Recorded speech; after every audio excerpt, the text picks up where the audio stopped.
Déconne, c'était le pape Léon. Oui, merci Stéphane. Célestin, mon cher traquenard, vous ajoutez aujourd'hui une... Oui Stéphane.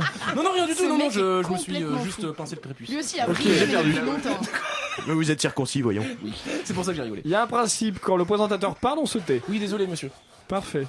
Célestin, disais-je, mon cher traquenard, vous ajoutez aujourd'hui une corde à votre arc de chroniqueur d'exception, Oh oui, puisque si c'est moi. je crois que vous allez nous parler aujourd'hui de cuisine, c'est bien cela? Et oui, vieux débris, une chronique de cuisine électorale aux Va petits chier. oignons, puisque nous allons apprendre aujourd'hui avec le Masterchef Jean-Christophe Cambadélis à confectionner une primaire de la gauche aux arômes de congrès du PS. Marmiton Gimmicks, générique.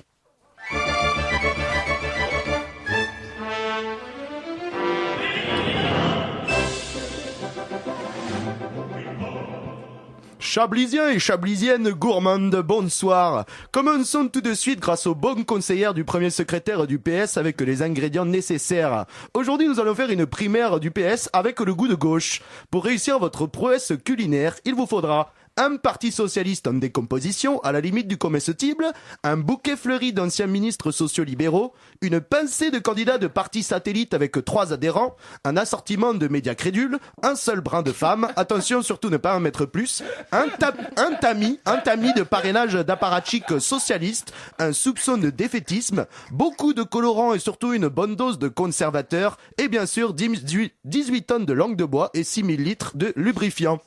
Alors, la première étape de la préparation de cette primaire est probablement la plus ardue. Il s'agit de faire revenir à la poêle votre parti socialiste amaigri, tout en le saupoudrant d'épices rares provenant de partis satellites.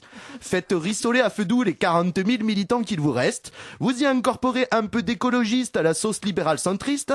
L'idéal est d'y ajouter un coulis édulcoré à la coréenne de Jean-Vincent Placé avec une pincée de centrisme benamias.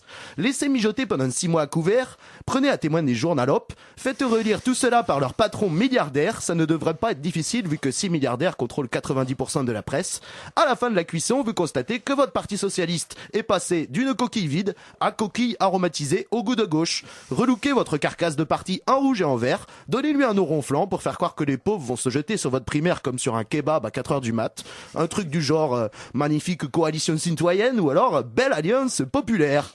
Alors la deuxième étape, elle est aussi très complexe et nécessite une grosse dose de lubrifiant ainsi qu'un doctorat en pipologie. Elle consiste à faire semblant d'incorporer des ingrédients à votre recette tout en la gardant inchangée. Ainsi vous tromperez les papilles des électeurs de la gauche crédule. Commencez par insulter les vieux légumes de la gauche qui croient encore qu'elle peut changer le monde, comme par exemple le topinambour Mélenchon communiste. Excluez également les petits légumes inconnus qui pourraient donner le goût d'une autre Europe ou d'une alternative économique à votre recette, tels que les chevets mentis, des Nouvelles Donnes et autres disciples de Robert Hue. Normalement, ces vieux légumes moches vont se fâcher. C'est le moment d'essayer de les faire rentrer dans votre marmite. Sortez votre tamis de parrainage d'apparatchiks pour les écarter sans difficulté.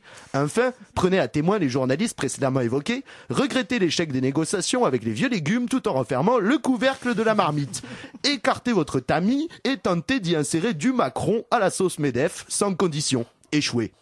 Justifiez-vous en évoquant les excès de l'alcool, car ceci n'est pas une recette pompette, bordel.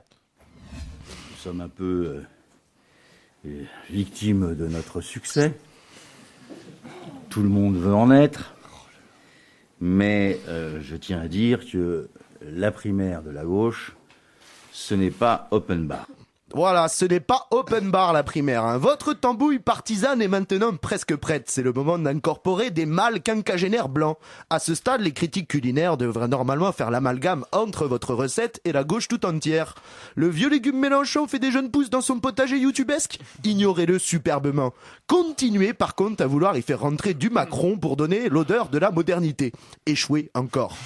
Secouez tout ça et vous obtenez à quelques jours de la fin de la cuisson une belle brochette de socialistes vus et revus, du Valls, du Montebourg, du Hamon et bien sûr l'ingrédient surprise que tout le monde avait oublié, du paillon. N'oubliez pas d'ajouter in extremis une candidate dotée d'un vagin à votre recette pour lui donner l'apparence de la parité, sous peine de paraître plus sexiste que la droite. Servez tout cela à la va-vite en laissant mijoter moins d'un mois, vous ne voudriez tout de même pas que vos candidats fassent campagne. Ouvrez moins de bureaux de vote qu'en 2011, restez flou sur les conditions de dégustation du vote. Rajoutez également quelques photos de militants salariés en bonnet rouge pour donner la couleur de la Bretagne à votre recette ça fait toujours bien. Vous devriez obtenir une bonne goulache de candidats inaudibles et sentir le bon arôme du valsisme libéral autoritaire se dégager de la marmite. Si nécessaire, saupoudrez le tout de sondages testant seulement vos ingrédients, même si votre recette est moins populaire que celle de Macron et Mélenchon. Servez à sec et lubrifiez avec des couches d'appel au vote utile alors que les électeurs préfèrent bouffer du Mélenchon. Surtout, ne mettez pas 1 gramme de président au flambi dans votre plat. Et voilà, chef Combat délice. Grâce à vous, on va de nouveau pouvoir enculer le peuple de gauche en 2017 et sentir le bon goût de la défaite. Bon appétit les sociolibéraux. Merci Célestin. Délicieux.